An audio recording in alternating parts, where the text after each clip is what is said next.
वास्तविक ईश्वर स्वरूप कौन? ईश्वर सी हे जी सर्वज्ञ होते सबु विषय ज्ञान थी एवं सबु काम करें सी सर्वशक्तिमान हे एवं तृतीय हूँ जेहेतु कम सबु जगार हो सर्वव्यापक होते ये तीन टा बेसिक कैरेक्टरिस्टिक। आम ईश्वर को प्रकृत में भल पाइबा ना भय करवा? परमात्मा को आम भल पाइबा जेहेतु परमात्मा आम बहुत व्यवस्था करछंती एवं परमात्मा दंड भी दियंती भूल काम कले गाई गोरु छेली मेंढा कुकुर घुषुरी यह भी करती अंध मुख बधिर इत्यादि दंड भी दियंती ये सबको देखिए परमात्मा भय कर खराब कम दूरेगा। धर्म को आधार करके आम युववर्ग को मार्गदर्शन दे पार कि कंप्यूटर टे चलेला बेलू आम से आंटीभाइरस लोड कर दूचे तेणु से भाइरस को अटकाऊँच सेमती परिवेश बाहर बहुत खराब निशार परिवेश आसूँ ड्रग्स खाइबार परिवेश आसूँ भूल रास्ता को शिखापी बहुत लोग अच्छा आम पिलाटा को जिते बाहर को छाड़ा ता पूर्व ता भीतर ईश्वर भक्तिर धर्मर आंटीभाइरस पकईदवा।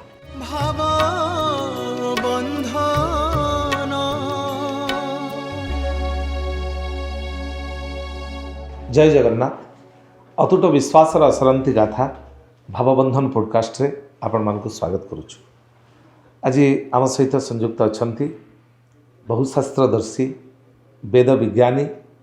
एवं आम भितर रही सकल भ्रम सकल संशय को जी निजर बाणी विलास रे विशेष भाव में ताको दूर कर दियंती माननीय पूज्य सुधानंद सरस्वती महाराज आपण को स्वागत करुछु। धन्यवाद। नमस्ते। आम ईश्वर को देखी ना कहीं भी देखी ना प्रत्यक्ष भाव में किंतु ईश्वर को आम विश्वास करुचे ईश्वर सर्वव्यापी सर्वनियंता एवं ईश्वर सर्वविद्यमान बोली आम कहूचे। वास्तविक ईश्वर स्वरूप कौन एवं आम ईश्वर को किभली भाव ग्रहण करवा? प्रथम कथा तो हूँ भारतीय जो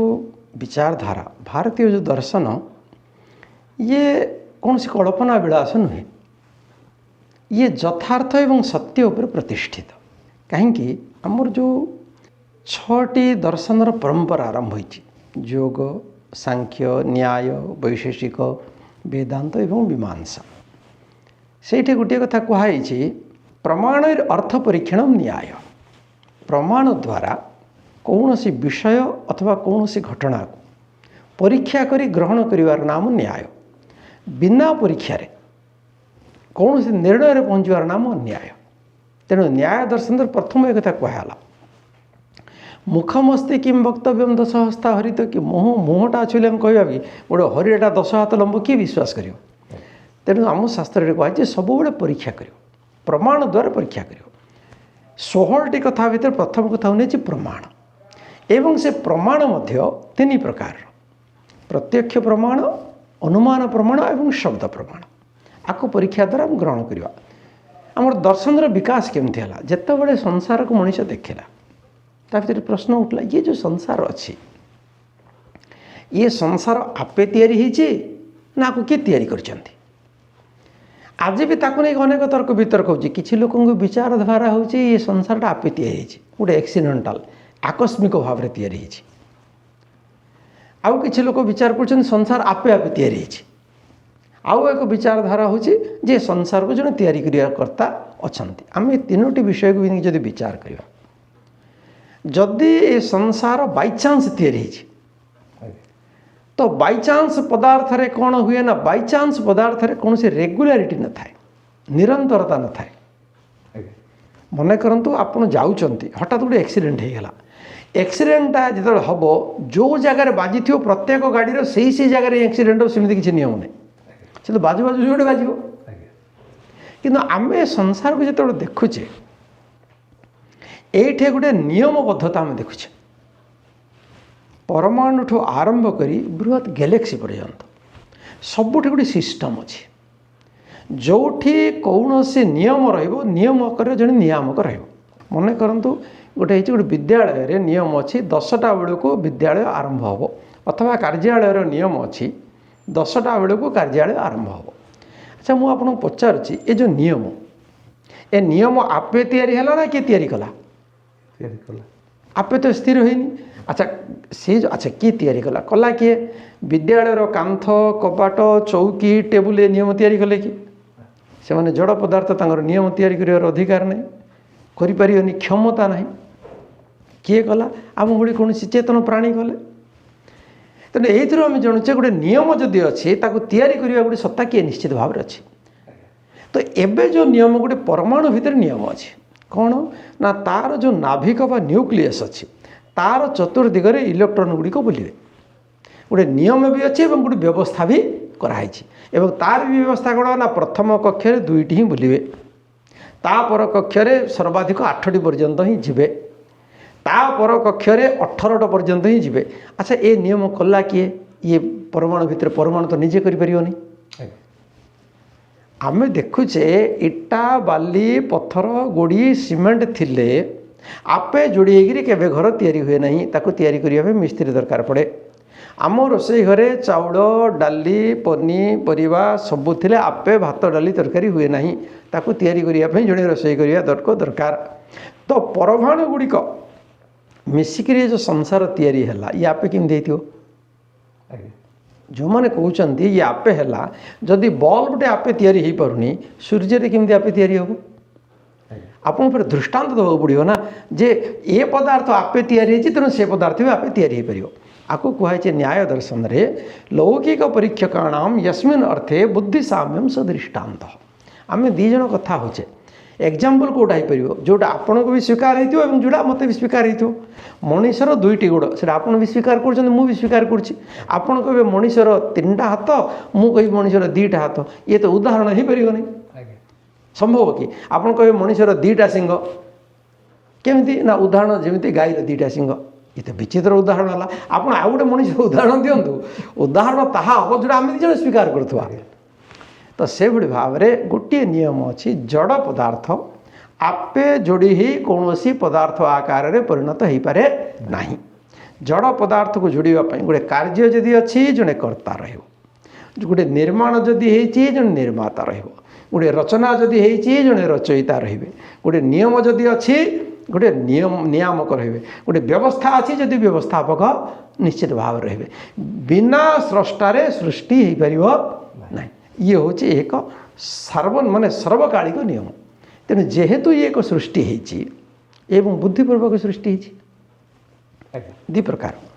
गोटे कार्य कौन से गोटे कार्य हो गोटे अव्यवस्थित कार्य गोटे हूँ व्यवस्थित कार्य आपण मन कहते गोटे टेबुल पर किसी कागज रखी बाहर पवन आसला कागज गुड़िक चारिड़े बिंची होगला पवन रे बिंची हो कहीं ना न्यूटन नियम कौची बाह्य बल जो प्रयोग हम unless and until external force is applied the body remains as it is बाह्य बल प्रयोग ना पदार्थ सेमती रहा बाह्य बल प्रयोग हेले पदार्थ परिवर्तन हम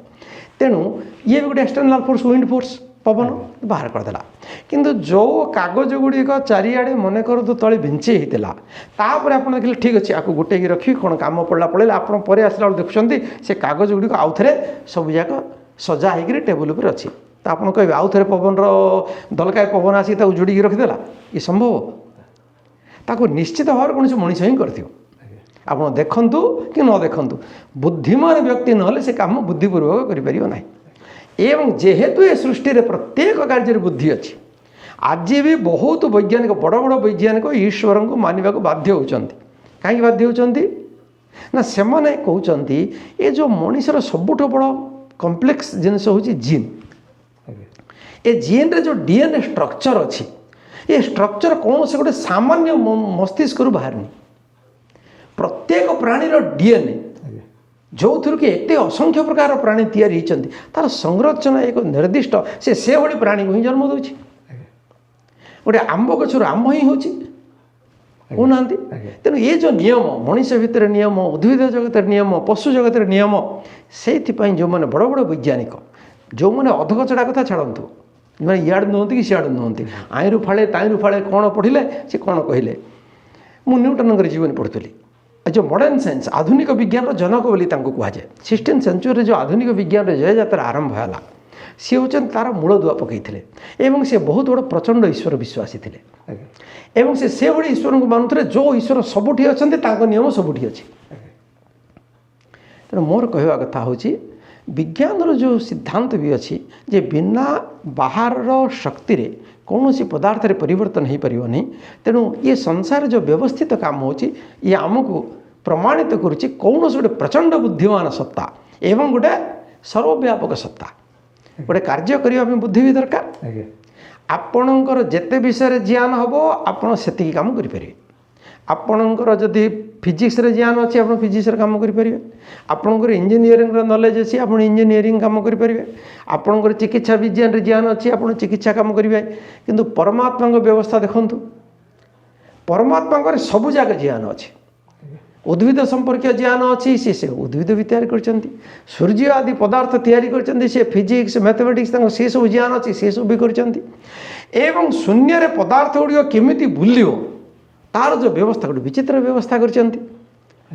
गोटे कबाट लगाउछ आज्ञा स्क्रू लगेले जंग हो जाऊँ अच्छा आपणकर कौट तो स्क्रू लगे आमर जी आंगुठी अंग प्रत्यंग कौट स्क्रू लगी कहले तथापि 80 वर्ष पर्यंत खराब न होकर कम करू किसी तो सर्विसिंग करने आम कणा करके तेल दौचे ना मोबिल दौचे किसी दौने तो ईश्वर जो व्यवस्था ये सब जगह बाध्य कर एक प्रचंड शक्तिमान सत्ता अच्छी जी कि सब सुरुखुर काम तार कर तेणु ईश्वर किए बोली आप जो पचारे ईश्वर सी हे जी सर्वज्ञ ही थे सबू विषय ज्ञान थी एवं सबू काम करें सी सर्वशक्तिमान हे एवं तृतीय हूँ जेहेतु काम सबू जगार हो सर्वव्यापक होते ये तीनटा बेसिक कैरेक्टरिस्टिक ईश्वर सर्वज्ञ सर्वशक्तिमान सर्वव्यापक तेणु सांख्य दर्शन में कहुई स ही सर्वविद सर्वकर्ता सी सर्वविद सब जानी सब कर आम शास्त्र आम धर्म धारणा ईश्वर प्रति गोटे भय मध्य सृष्टि करा तेणु आम ईश्वर को प्रकृत में भल पाइबा ना भय करवा वेद रे परमात्मा को जोटे शिव शब्द कहुई से परमात्मा को रुद्र शब्द भी कहुई ये दुईटार आवश्यकता अच्छे घरे आमको छोट कथा आम घरे भी आमर दुईटा रूप रोचे कहीं पिला जितेबाला आम आदर कथा कहचे से आमर सौम्य चरित्र पिला आगू आमको भल पाइबार किंतु पिला जिते अमानिया होते आमर रुद्र मूर्ति आवश्यकता पड़ी तेणु परमात्मा को आम भल पाइबा ना भय करवा ना मनीषर एक स्वभाव हो भय नथिले अनेक समय भक्ति आसेनी आग बहुत वर्ष 20-25 वर्ष तलर कथा मुझे कहि सेतबेले बिना टिकटरे रेल रे यात्रा करवा एक बहुत बड़ लोक भावुले गर्वर कथा WT रे गली नहीं बड़ लोकों आगे निजर विशेषकर कॉलेज इत्यादि विद्यालय महाविद्यालय पिला माने WT रे आसिल से बड़ गौरवर विषय बोली से भावुले WT बहुत होता विदाउट टिकट चलते सरकार भी घोषणा बारंबार कर चलते बिना टिकट रे रेल रे यात्रा करवा एक दंडनीय अपराध लोक जमा सुधरले जितेबले लोकों दंड प्रक्रियाटा आरंभ है 500 टंका सर्वनिम्न फाइन पड़ा आपड़ देखिले WT कमीगला तो मनीषर स्वभाव है मनीष दंड को भय करे गोटे छकरे आपण टिके बुलिकी पलैले ट्राफिक पुलिस थी आप टिके ठीक बुलिकी जाऊँ नथिले आप आगु पड़े जाऊँ बुलिकी जाऊना तो कहीं ना आम नियम को भय करूना आम ट्राफिक पुलिस को भय करुचे आ भय करने कारण जिते पर्यटन ट्राफिक पुलिस अच्छे आम ठीक रे जाऊे जिते से ना आम नियम भांगी पड़े जाऊे जी जुआड़े पारे तो परमात्मा को भय कर आवश्यकता जितेबले आम भितर ईश्वरंकर नियम को उल्लंघन कर एक प्रवृत्ति आसो से तो आम परमात्मा न्यायकारी रूप दंड दौथुवा रूप आम आखि आगे रहा उचित तेणु परमात्मा को भय करवा उचित किंतु केवल भय द्वारा पूर्ण भक्ति भी हेनी आम जी ज्ञान बढ़ अच्छा भय भक्ति केतबेले आसो आम जो भल दिगटा को चिंता करवा जे परमात्मा आमको पानी देइचंती पवन देइचंती सूर्य आलुओ देइचंती प्रत्येक मुहूर्त सहयोग करुचंती आम माता पिता भी आम भूल कले बुझाती थरे बुझाती 2 थर बुझाती 10 थर बुझाती ना छाड़ दियंती किंतु परमात्मा एतिकी परम दयालु से आम जीवन सारा भूल करथिले से आम बुझाऊ थांती फेर कहते सुजोग दौ थांती जे आउ थरे एथर सुधरी जा एथर सुधरी जा एथर सुधरी जा तेणु परमात्मा जेहेतु परम दयालु तेणु आम भल भी पाइबा किंतु जितेबाला एक कथा भी आम पाखे रहा जदि आम ईश्वर नियम को उल्लंघन करवा आमको दंड निश्चित भाव में मिल ईश्वर पाखे जदि भूल कले से क्षमार संभावना नहीं ईश्वर न्यायकारी न्यायर अर्थ है जी कर्म को से फल ସୁଯୋଗ ଦେବେ ପରମାତ୍ମା ଆଉ ଥରେ ସୁଧରିବା ପାଇଁ, କିନ୍ତୁ କର୍ମ କରିଦେଲେ ଛାଡ଼ିଦେବେନି। ତେଣୁ ଏ ସ୍ୱରୂପଟା ଯେତେବେଳେ ଆମ ଆଖି ଆଗରେ ରହିବ, ଆମେ ପରମାତ୍ମାଙ୍କୁ ନିଶ୍ଚିତ ଭାବରେ ଭୟ କରିବା। ଭୟ କଲେ ଆମର ସୁଧାର ହେବ। ତେଣୁ ଈଶ୍ୱରଙ୍କୁ ଭଲ ପାଇବାର ଆବଶ୍ୟକତା କାହିଁକି ଅଛି? ଯେହେତୁ ପରମାତ୍ମା ଆମକୁ ବହୁତ ଜିନିଷ ଦେଇଛନ୍ତି, ଦେଉଛନ୍ତି। ଗୋଟେ ଛୋଟ ଉଦାହରଣ ଦେଉଛି। ଆମେମାନେ ପାଠଶାଠ ପଢ଼ିଲେ, ତେଣୁ ଆମେ କୌଣସି ଡକୁମେଣ୍ଟରେ ସିଗ୍ନେଚର୍ କରୁଛେ। କିନ୍ତୁ ଯେତେବେଳେ ଆପଣଙ୍କ ଜମିବାଡ଼ି କାଗଜ ବିକ୍ରି ହେଉଛି ଅଥବା ଆଧାର କାର୍ଡ଼ କରିବାକୁ ଯାଉଛନ୍ତି, ସେ ଆପଣଙ୍କ ସିଗ୍ନେଚର୍ଟାକୁ ଗ୍ରହଣ କରୁନାହାନ୍ତି। ସେ କ'ଣ ନେଉଛନ୍ତି? ଆପଣଙ୍କ ଟିପ ଚିହ୍ନ। କାହିଁକି ନେଉଛନ୍ତି?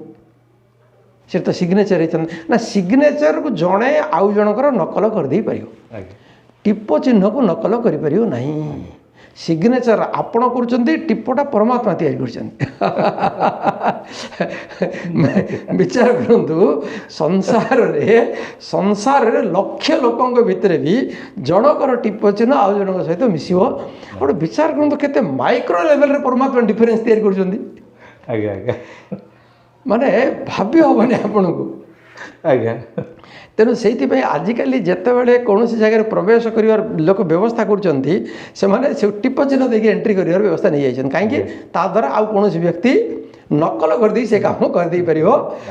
ଆମେ ଭାବୁଛୁ, ଆପଣ ହାରମୋନିୟମରେ 7ଟା ସ୍ୱରରେ କେତେ ସ୍ୱର ବାହାର କରିପାରିବେ? ପରମାତ୍ମା ଯେତେ ପ୍ରାଣୀ ତିଆରି କରିଛନ୍ତି, ସମସ୍ତଙ୍କ ଟୋନ୍ ଅଲଗା କରିଛନ୍ତି। ସୃଷ୍ଟି ଆରମ୍ଭରୁ ଆଜି ପର୍ଯ୍ୟନ୍ତ କରୁଛନ୍ତି। ସୃଷ୍ଟି ଯେତେ ଦିନ ପର୍ଯ୍ୟନ୍ତ ରହିବ ଆହୁରି କରୁଥିବେ। ଅସଂଖ୍ୟ ପ୍ରକାର ସ୍ୱର। ଆଚ୍ଛା, ଆପଣ ଯେତେବେଳେ ଆମେ ବୁଝିପାରୁନୁ ପ୍ରାଣୀ ପଶୁପକ୍ଷୀମାନଙ୍କର, ବିରାଡ଼ିର ମାଆଟା ମିଆଁ କଲେ ସେ ମା ଜାଣିଦେବ ଇଏ ତା ମା ନା ଆଉ ଜଣେ ବିରାଡ଼ି। ସେଥିରେ ସେ ଧ୍ୱନି ଅଛି, ଆମେ ସେଟା ବୁଝିପାରିବାନି। ଆମେ ଯଦି ମଣିଷମାନଙ୍କ ଜାଣିପାରୁଛେ। ଆଚ୍ଛା, ଆମ ଘରକୁ ଜଣେ ଆସି ଡାକୁଛି, ଆମେ ଦେଖୁଛେ ଏଇଟା କାହା ଟୋନ୍, ଇଏ ପରିଚିତ ନା ଅପରିଚିତ? ତେଣୁ ଏ ଯେଉଁ ପରମାତ୍ମା କରିଛନ୍ତି ଏସବୁ ସୁନ୍ଦର ବ୍ୟବସ୍ଥା, ଆକୃତିରେ ପରିବର୍ତ୍ତନ କରିଛନ୍ତି, ସ୍ୱରରେ ପରିବର୍ତ୍ତନ କରିଛନ୍ତି, ଟିପ ଚିହ୍ନରେ ପରିବର୍ତ୍ତନ କରିଛନ୍ତି। ଏଇଥିପାଇଁ ଏସବୁ ଆମର ସୁରକ୍ଷା ପାଇଁ ହେଇଛି। ଆମେ ଭଗବାନଙ୍କୁ ଏଇଥିପାଇଁ ଭଲ ପାଉଛେ, ଏ ପରମାତ୍ମା ସୃଷ୍ଟିରେ ଅସଂଖ୍ୟ ପ୍ରକାର ସୁନ୍ଦର ଦୃଶ୍ୟ କରିଛନ୍ତି, ଅସଂଖ୍ୟ ପ୍ରକାର ଫଳ କରିଛନ୍ତି, ଅସଂଖ୍ୟ ଫୁଲ କରିଛନ୍ତି, ଚିତ୍ର ବିଚିତ୍ରର ବିହଙ୍ଗ କରିଛନ୍ତି। କାହିଁକି ନା ଆମ ମନ ଯେତେବେଳେ ଉଦାସ ହେଉଛି, ଆକୁ ଦେଖିଲେ ଆମକୁ ପ୍ରସନ୍ନତା ମିଳିବ। ଈଶ୍ୱରଙ୍କର କିଛି ପ୍ରସନ୍ନତାର ଆବଶ୍ୟକତା ନାହିଁ, ସେ ସବୁବେଳେ ପ୍ରସନ୍ନ। କିନ୍ତୁ ଆମର ସୁଖ ପାଇଁ ପରମାତ୍ମା ଆମର ଚାହିଁବା ପୂର୍ବରୁ ବ୍ୟବସ୍ଥା କରିଛନ୍ତି। ଏଣୁ ପରମାତ୍ମାଙ୍କୁ ଆମେ ଭଲ ପାଇବା। ଯେହେତୁ ପରମାତ୍ମା ଆମ ପାଇଁ ବହୁତ ବ୍ୟବସ୍ଥା କରିଛନ୍ତି ଏବଂ ପରମାତ୍ମା ଦଣ୍ଡ ବି ଦିଅନ୍ତି। ଭୁଲ କାମ କଲେ ଗାଈ ଗୋରୁ ଛେଳି ମେଣ୍ଢା କୁକୁର ଘୁଷୁରି ଏହା ବି କରନ୍ତି। ଅନ୍ଧ ମୁକ ବଧିର ଇତ୍ୟାଦି ଦଣ୍ଡ ବି ଦିଅନ୍ତି। ଏସବୁକୁ ଦେଖି ପରମାତ୍ମାକୁ ଭୟ କରି ଆମେ ଖରାପ କାମରୁ ଦୂରେଇବା। ତେଣୁ ଏ ଦୁଇଟା ବି ଆବଶ୍ୟକତା ଅଛି। ସ୍ୱାମୀଜୀ, ଆଉ ଗୋଟେ କଥା ବେଳେବେଳେ ଆମକୁ କୁହାଯାଇଥାଏ, ଧର୍ମ ଆଚରଣ କରିବା, ଈଶ୍ୱରଙ୍କୁ ଭକ୍ତି କରିବା, ଈଶ୍ୱରଙ୍କ ନିକଟରେ ମନନ କରିବା, ଏଥିପାଇଁ ଗୋଟେ ବୟସ ଅଛି। ସେ ଦୃଷ୍ଟିରୁ ଗୋପବନ୍ଧୁ ହିଁ ଯଥାର୍ଥରେ କହିଥିଲେ, ବାଲ୍ୟକାଳରୁ ଧର୍ମରୂପକ ଧନକୁ ସଞ୍ଚୟ କରିବା। ଏଭଳି ଏକ ପ୍ରେକ୍ଷାପଟରେ ଆପଣଙ୍କର ବାର୍ତ୍ତା ଆମ ପାଇଁ କ'ଣ ରହିବ? ନା, ଶାସ୍ତ୍ରରେ କୁହାଯାଇଛି ଧର୍ମ ପାଇଁ କୌଣସି ଏକ ନିର୍ଦ୍ଦିଷ୍ଟ ବୟସର ବନ୍ଧନ ନାହିଁ। ଇଏ ମନୁସ୍ମୃତିର ବି ବିଚାର, ୟୁବ ଇବେ ଧର୍ମଶୀଳ ସ୍ୟାତ୍। ମନୁସ୍ମୃତିରେ ବି କୁହାଯାଇଛି ଯେ ଉଇ ଯେମିତି ହୁଙ୍କା କରୁଛି ଧୀରେ ଧୀରେ କରିକି, ଧର୍ମ ସନହି ସଞ୍ଚିନୁୟାତ୍ ବଲ୍ଲୀମିକ ମିବ ପୁତ୍ତିକା ପରଲୋକ ହିତାର୍ଥାୟ ସର୍ବଭୂତାନ୍ୟ ପୀଡ଼ୟନ୍। ଆମେ ଛୋଟବେଳଠୁ ହିଁ ଧର୍ମର ସଂସ୍କାର ଦେବା। ଧର୍ମର ସଂସ୍କାର କ'ଣ କରେ ନା, ମଣିଷକୁ ନୈତିକତା ଦିଗରୁ ସମୃଦ୍ଧ କରେ, ନୈତିକତାକୁ ଦୃଢ଼ କରେ। ଛୋଟ ସମୟରେ ବି ସେ ବ୍ୟକ୍ତି ଆଉ ଭୁଲ କାମ କରିବନି। ଏଣୁ ଆପଣଙ୍କୁ ମନେ ଥିବ, ଯେତେବେଳେ ଆମେ ଆଗ ବର୍ଣ୍ଣବୋଧ ପଢ଼ୁଥିଲେ, ବର୍ଣ୍ଣବୋଧରେ ମଧୁସୂଦନ ରାଓ ମୂଳରୁ ହିଁ ଲେଖିଥିଲେ ଯେ କ'ଣ ନା, ଯାହା ମୁଁ କରଇ, ଯାହା ମୁଁ କହଇ, ଯାହା ମୁଁ ଚିନ୍ତାଇ, ମନେ ଜଗତର କର୍ତ୍ତା ପରମ ଈଶ୍ୱର ଜାଣୁଛନ୍ତି ପ୍ରତିକ୍ଷଣେ। ପରମ ପିତା ପରମାତ୍ମା ମୋ ପାଖରେ ଅଛନ୍ତି, ମୋର ସବୁ କଥା ଦେଖୁଛନ୍ତି। ଆ ଦ୍ୱାରା କ'ଣ ହେବ, ଜଣେ ପିଲା କୌଣସି ଭୁଲ କାମ କରିବା ପାଇଁ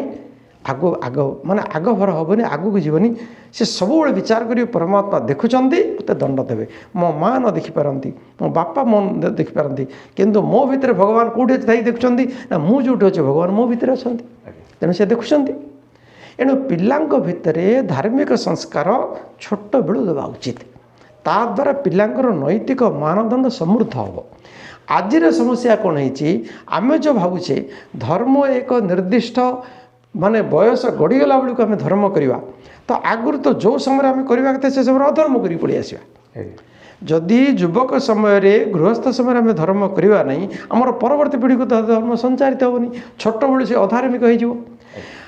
गछटा जितेबाला बंका हो सारे से बाड़ी बांधा उचित ना घर गछटा जिते आम लगाऊे से समय बाड़ी बांधा उचित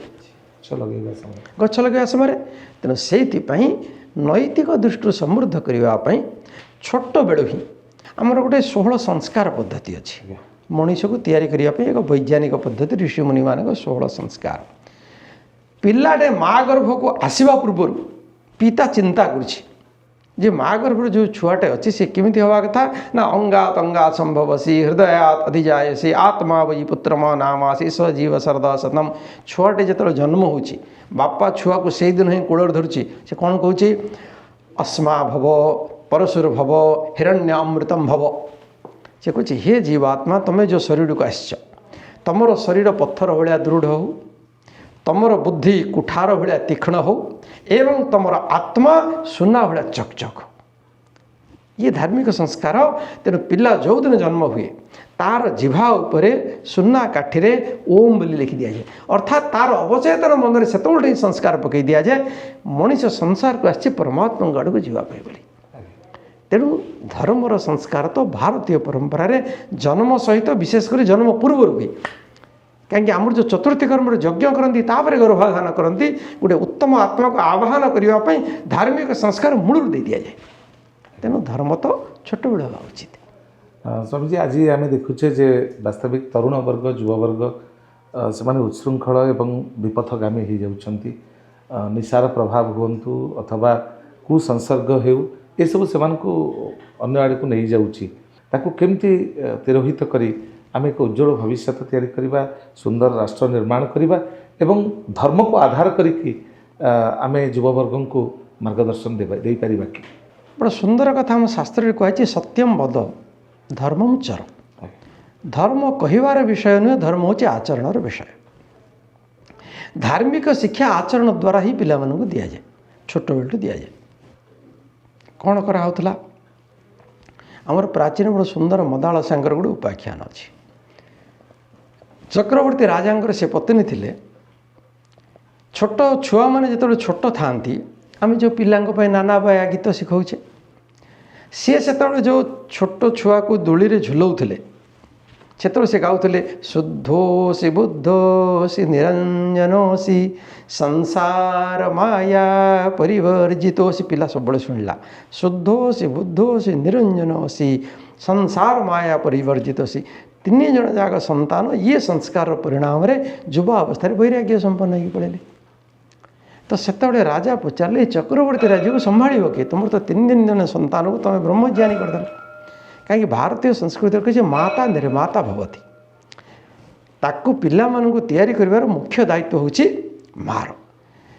मनुस्मृति कहे उपाध्याय दशाचार्य जड़े उपाध्याय क्लास टीचर जी भूमिका जड़े प्रिंसिपाल तार 10 गुण दायित्व उपाध्याय शतम पिता तार 100 गुण दायित्व होची पितांकर आ मार दायित्व 1000 गुण कहे माँ तो सहस्रण गौरवेण अतिरिच्यते तेणु माँ जमिति चाहिए संतान को तैयारी कर मुख्य कथा होची पिता माता भाव में आम छोट बड़ ही संस्कार दवा आम मैंने कंप्यूटर चलाऊे कंप्यूटर रे जितेबाला आम वाईफाई रे काम करुचे ऑनलाइन रे काम करुचे अनेक समय से भाइरस पलि आस तेणु आम कौन करुचे ना कंप्यूटर चलैला बेलू आम से आंटीभाइरस लोड कर दूचे तेणु से भाइरस को अटकाऊँगी सेमती परिवेश बाहर बहुत खराब निशार परिवेश आसूँ ड्रग्स खाइबार परिवेश आसूँ भूल रास्ता को शिखापी बहुत लोग अच्छा आम पिलाटा को जितेबाला बाहर को छाड़ा ता पूर्व ता भितर ईश्वर भक्तिर धर्मर आंटीभाइरस पकईदे से आंटीभाइरस बिना छाड़र पिला संक्रमित होती समस्या हूँ से पिता क्या कहुए पाति रक्षति इति पिता जी पिला को कुसंगरू रक्षा करे सी है पिता ये पेरेन्टिंग रे आम ये शिक्षा दौने आम पिला को खाइबा को देले पिला को भल पिंधा देले पिला को पकेट मनी देले कि से पकेट मनी से कौन करुच्ची से नजर आम रखिले नहीं तेणु आमर ध्यान होची माता पिता छोट बेलू संस्कार दबा एवं परिवेश को पिला भीतर भल आ खराब को पार्थक्य कर विवेक जदि आम देदेले से पिला से भीतर ठीक सुरक्षित रहिबो तेणु आवश्यकता होची घरे धार्मिक शिक्षा आध्यात्मिक शिक्षा प्रतिदिन घरे प्रार्थना उपासना करवा जोटा रेगुलर प्रैक्टिस हुए ना पिला भीतर दृढ़ संस्कार है। ईश्वर कल्पना ना वास्तव ईश्वर को आम भल पाइबा ना भय करवा एभली गुरुत्वपूर्ण प्रसंग उपरे आज स्वामीजी मार्गदर्शन आम समस्त भितर रही विभ्रमता को दूर करुच्ची। भक्तबंधु आपण मैंने ये कार्यक्रम सहित संयुक्त हुई स्वामीजींकर मुखारबिंदु झरी आसुवा से महती बाणी को आपण ग्रहण करिसेंति ताकू आचरण रे युक्त कले आचरण सिद्ध कले निश्चित रूपे समाज बदलिबो एवं आमे से बदलुथिबा समयर से स्वर एवं स्वाक्षर को आमे ही सूचित करवा। पुणी थे स्वामीजी को आमे निश्चित रूपे आज कार्यक्रम तरफ कृतज्ञता निवेदन करवा। आपणकर मार्गदर्शन सबुबले आमको यही सत्पथरे अग्रसर होगा प्रेरित करि। धन्यवाद। जय जगन्नाथ। भाव